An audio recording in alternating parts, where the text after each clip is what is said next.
Proust Consolation 8. J'ai mis ma guitare parce que ça fait un petit point de décor sur le fond noir. Mais aussi parce que elle est accordée en ré ouvert et je mets le capot sur la 4e case. Ça fait que je joue en fa dièse. J'ai recommencé à bien bosser. Ça restructure un peu la tête aussi. Alors pour le Proust d'aujourd'hui, on va aller un petit peu loin, on va faire un saut en avant. On est dans le temps retrouvé, mais vous savez ce qu'on appelle communément le temps retrouvé, c'est ce qui se passe à partir de la cour des Guermantes, avec toute la mémoire qui revient, cette scène hallucinante. Mais il y a 2 parties dans le temps retrouvé. Et la première, c'est celle qui couvre la guerre 14-18. Et elle est un peu bizarre parce que, évidemment, c'est l'endroit où il y a le plus de brouillons qui partent, d'esquisses qui partent dans tous les sens, de ces paperoles qui font 2 mètres de long. Et c'est l'endroit aussi où Proust laisse, en gros, toujours cette question des incohérences. Alors, on peut avoir tendance à zapper. Par contre, c'est aussi la période où il y a ce séjour à Combray, où il retrouve Gilberte, maintenant épouse de Saint-Loup, et ce retour à Combray a un rôle énormément structurel. Cette première partie du temps retrouvé, justement, souvent on l'exclut à cause de ces espèces d'entrechoquements de nuages noirs.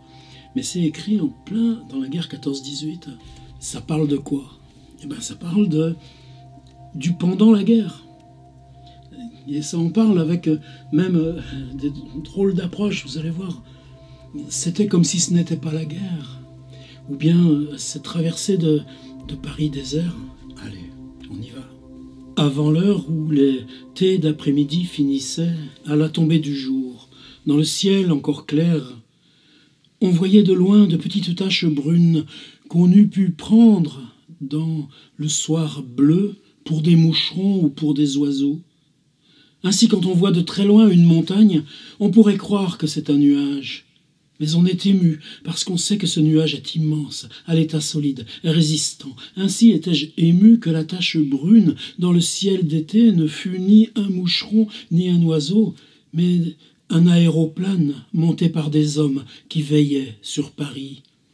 Le souvenir des aéroplanes que j'avais vus avec Albertine dans notre dernière promenade près de Versailles n'entrait pour rien dans cette émotion, car le souvenir de cette promenade m'était devenu indifférent. À l'heure du dîner, les restaurants étaient pleins, et si passant dans la rue, je voyais un pauvre permissionnaire, échappé pour 6 jours au risque permanent de la mort et prêt à repartir pour les tranchées, arrêter un instant ses yeux devant les vitres illuminées, je souffrais comme à l'hôtel de Balbec, quand des pêcheurs nous regardaient dîner. Mais je souffrais davantage parce que je savais que la misère du soldat est plus grande que celle du pauvre, les réunissant toutes, et plus touchante encore parce qu'elle est plus résignée, plus noble, et que c'est un hochement de tête philosophe, sans haine, que prêt à repartir pour la guerre, il disait en voyant se bousculer les embusqués retenant leur table « On ne dirait pas que c'est la guerre, ici ».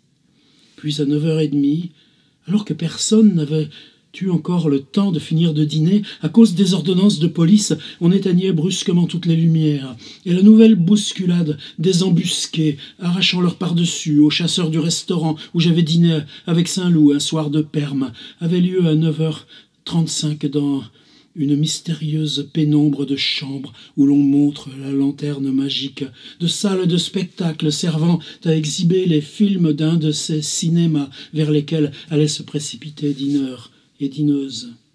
Mais après cette heure-là, pour ceux qui, comme moi, le soir dont je parle, étaient restés à dîner chez eux et sortaient pour aller voir des amis, Paris était, au moins dans certains quartiers, encore plus noir que n'était le Combray de mon enfance. Les visites qu'on se faisait prenaient un air de visite de voisins de campagne. D'ailleurs, comme ces fragments de paysages que le temps qu'il fait voyager n'étaient plus contrariés par un cadre devenu invisible, les soirs où le vent chassait un grain glacial, je me croyais bien plus au bord de la mer furieuse dont j'avais jadis tant rêvé que je ne m'y étais senti à Balbec, et même d'autres éléments de nature qui n'existaient pas jusque-là à Paris faisaient croire qu'on venait, descendant du train, d'arriver pour des vacances en pleine campagne. Par exemple, le contraste de lumière et d'ombre qu'on avait à côté de soi par terre, les soirs au clair de lune. Celui-ci donnait de ces effets que les villes ne connaissent pas, et même en plein hiver, ses rayons s'étalaient sur la neige qu'aucun travailleur ne déblayait plus, boulevard Haussmann, comme ils eussent fait sur un glacier des Alpes. Les silhouettes des arbres se reflétaient nettes et pures sur cette neige d'or bleuté, avec la délicatesse qu'elles ont dans certaines peintures japonaises ou dans certains fonds de Raphaël. Elles étaient allongées à terre, au pied de l'arbre lui-même, comme on les voit souvent dans la nature, au soleil couchant, quand celui-ci inonde et rend réfléchissantes les prairies où des arbres s'élèvent à intervalles réguliers. Mais par un raffinement d'une délicatesse délicieuse, la prairie sur laquelle se développaient ces ombres d'arbres légères comme des âmes était une prairie paradisiaque, non pas verte, mais d'un blanc si éclatant à cause du clair de lune qui rayonnait sur la neige de jade qu'on aurait dit que cette prairie était tissue seulement avec des pétales de poiriers en fleurs. Et sur les places, les divinités des fontaines publiques tenant en main un jet de glace avaient l'air de statues d'une matière double pour l'exécution desquelles l'artiste avait voulu marier exclusivement le bronze au cristal. Par ces jours exceptionnels, toutes les maisons étaient noires. Mais au printemps, au contraire, parfois, de temps à autre, bravant les règlements de la police, un hôtel particulier, ou seulement un étage d'un hôtel, ou même seulement une chambre d'un étage, n'ayant pas fermé ses volets apparaissait, ayant l'air de se soutenir tout seul sur d'impalpables ténèbres, comme une projection purement lumineuse, comme une apparition sans consistance. Et la femme, quand, levant les yeux bien haut, on distinguait dans cette pénombre dorée, prenait dans cette nuit où l'on était perdu, et où elle-même semblait recluse, le charme mystérieux et voilé d'une vision d'Orient. Puis on passait, et rien n'interrompait plus l'hygiénique et monotone piétinement rustique dans l'obscurité. Alors évidemment, dans ce qui nous entoure, de rues vides, de rues désertes, bon, on n'a pas les avions, cette menace, on se dit tout d'un coup, et si cette électricité qui nous permet le partage, tout d'un coup, elle aussi s'en allait. Et puis, ces embusqués.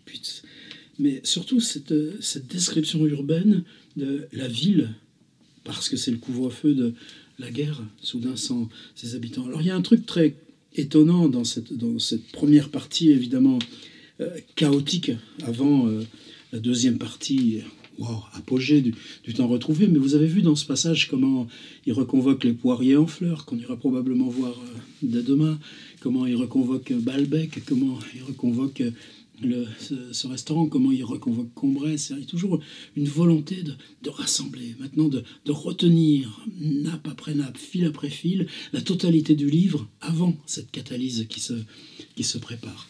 Alors il y a 1914, ça s'est situé, et donc c'est cette période où Proust, de façon légendaire, ne quitte plus sa chambre, où les 3 tomes initiaux, bon, le premier tome c'est Swann à l'ombre des jeunes filles en fleurs, qui va grossir jusqu'en 1919, mais c'est les 2 autres tomes qui vont en devenir 8 avec Sodome et Gomorre, qui vont en devenir 8 avec Sodome et Gomorre, avec la prisonnière Albertine disparue. Et évidemment, ce temps retrouvé qui s'écrit sans jamais finir. Et il y a quelque chose qui est très étonnant, mais c'est tellement discret parce que ça passe comme une petite ellipse dans le texte. Eh bien, en 1914, le narrateur, c'est-à-dire déjà, puisque Swann est publié en 1913, mais commencé en 1909, ça veut dire que l'histoire du livre, le livre qu'on vient de lire, s'arrête au moment où le narrateur commence de l'écrire, donc en 1909. Ça veut dire que 1909-1914, le narrateur qui a publié un livre et devenu écrivain n'appartient pas à la recherche. Donc quand il revient en 1914, il a écrit, ça y est, mais ces 5 ans, on ne les a pas vus être... Et donc cette éclipse, qui est l'éclipse de l'écriture de Swann, il est le narrateur en maison de santé. Et là, il y a ce moment 1914, la ville qui se vide avec les premiers avions au-dessus. Eh bien, qu'est-ce qu'il fait? Il repart dans sa maison de santé. C'est-à-dire qu'en une ligne, le médecin me renvoya en maison de santé. Proust y allait en maison de santé, mais des petits séjours ultra courts. Et puis, quand il revient, eh bien, on est en 1917. Et ensuite, eh bien, il repartira en maison de santé et il reviendra pour le temps retrouvé, et du coup, la vraie séance de la deuxième partie. Alors, c'est étrange, ces deux ellipses, parce que Proust, ça lui suffit. Il y a La montagne magique de Thomas Mann, écrit en même temps. C'est-à-dire, cette maison de santé, elles ont un rôle, elles ont une fonction. C'est toute une recherche du temps perdu à elles seules dans La montagne magique. Mais pourquoi il n'en parle pas, Proust?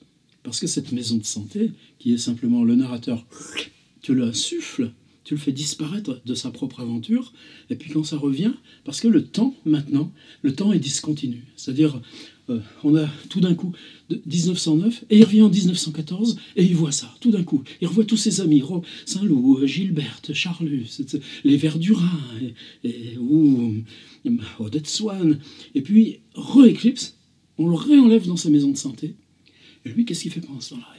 Il écrit. Et puis, pareil, ensuite, eh ben, il publiera, et quand il reviendra, je ne sais même plus si c'est pas daté 1922, le dernier...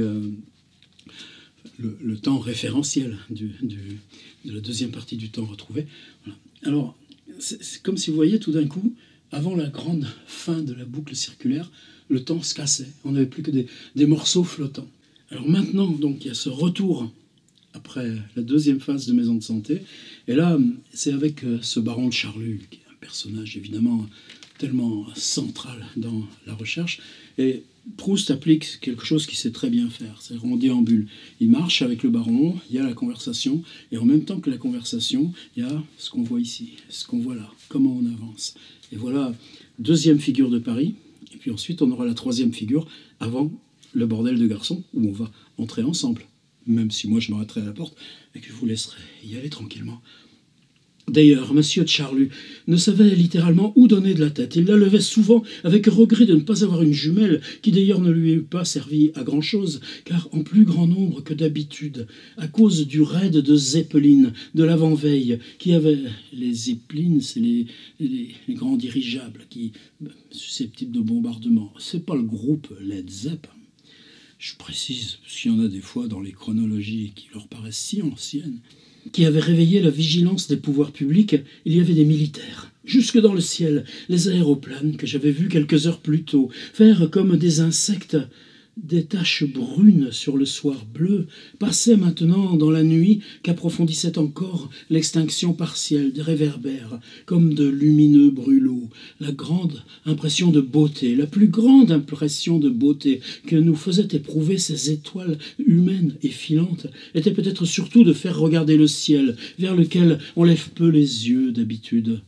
Dans ce Paris dont en 1914 j'avais vu la beauté presque sans défense attendre la menace de l'ennemi qui se rapprochait, il y avait certes maintenant, comme alors, la splendeur antique inchangée d'une lune cruellement, mystérieusement sereine, qui versait aux monuments encore intacts l'inutile beauté de sa lumière. Mais comme en 1914, et plus qu'en 1914, il y avait aussi autre chose, des lumières différentes, des feux intermittents que, soit de ces aéroplanes, soit de projecteurs de la tour Eiffel, on savait diriger par une volonté intelligente, par une vigilance amie qui donnait ce même genre d'émotion, inspirait cette même sorte de reconnaissance et de calme que j'avais éprouvé dans la chambre de Saint-Loup, dans la cellule de ce cloître militaire où s'exerçait, etc. Après le raid de l'avant-veille, où le ciel avait été plus mouvementé que la terre, il s'était calmé comme la terre après une tempête. Mais comme la mer après une tempête, il n'avait pas encore repris son apaisement absolu.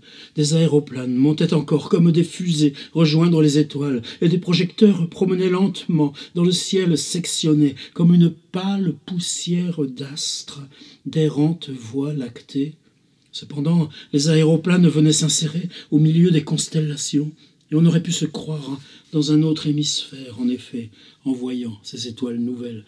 Alors, vous n'avez peut-être pas remarqué au détail, que j'avais vu quelques heures plus tôt faire comme des insectes des taches brunes sur le soir bleu.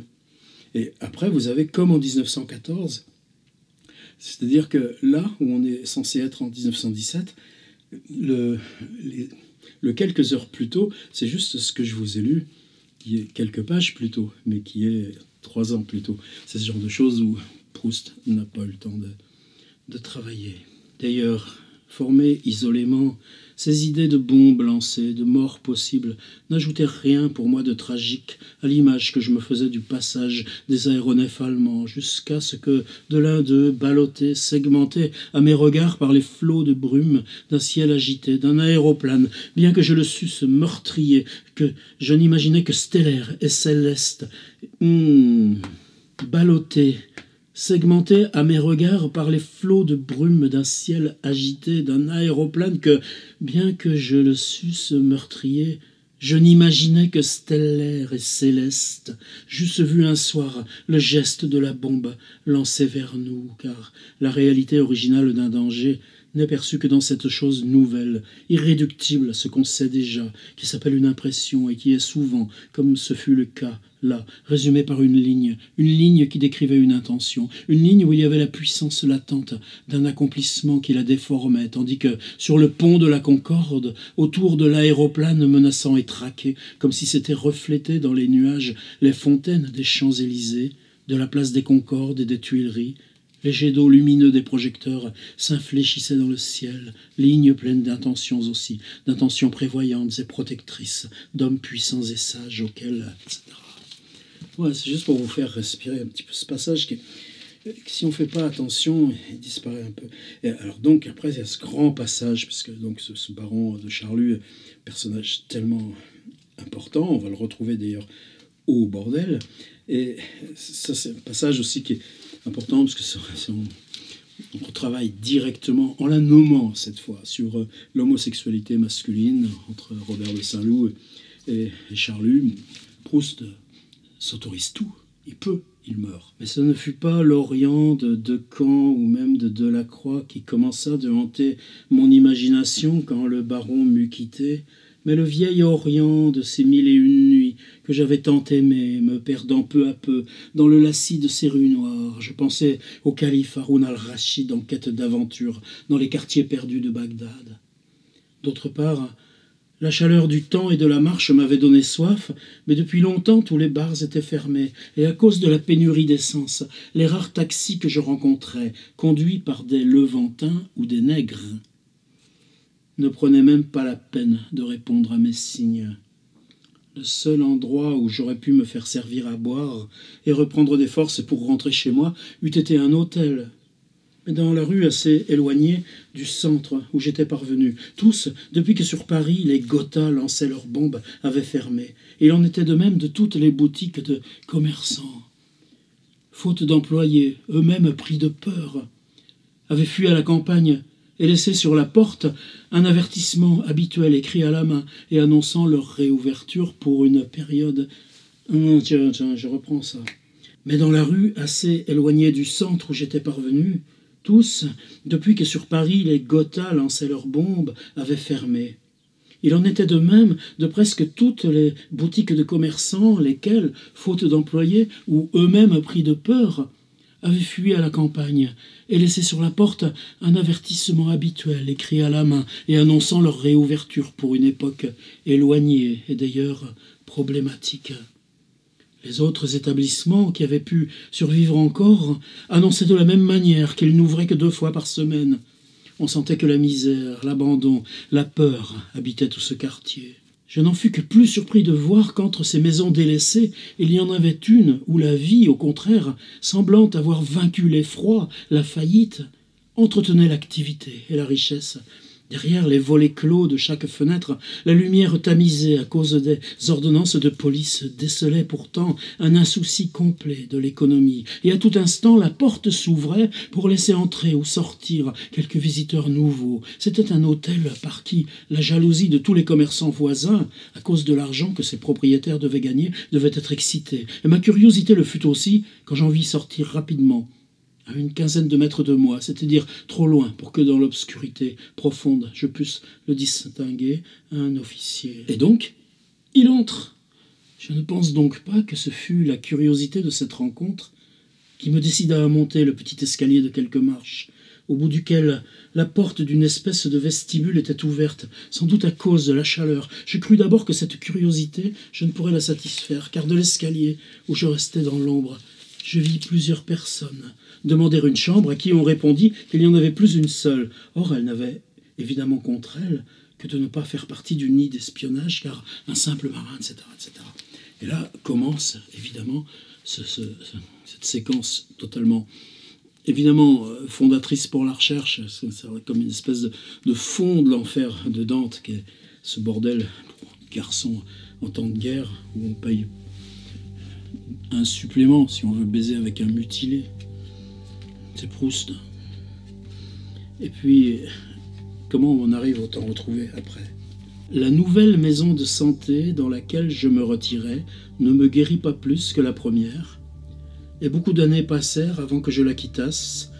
Durant le trajet en chemin de fer que je fis pour rentrer enfin à Paris, la pensée de mon absence de don littéraire, double éclipse avec 2 fois une maison de santé dont on saura strictement rien, silence et éclipse totale sur les temps et les durées, et puis voilà, on a le sommet, l'accomplissement, la totalité ultime qui s'appelle le temps retrouvé. À demain, compagnons des villes vides.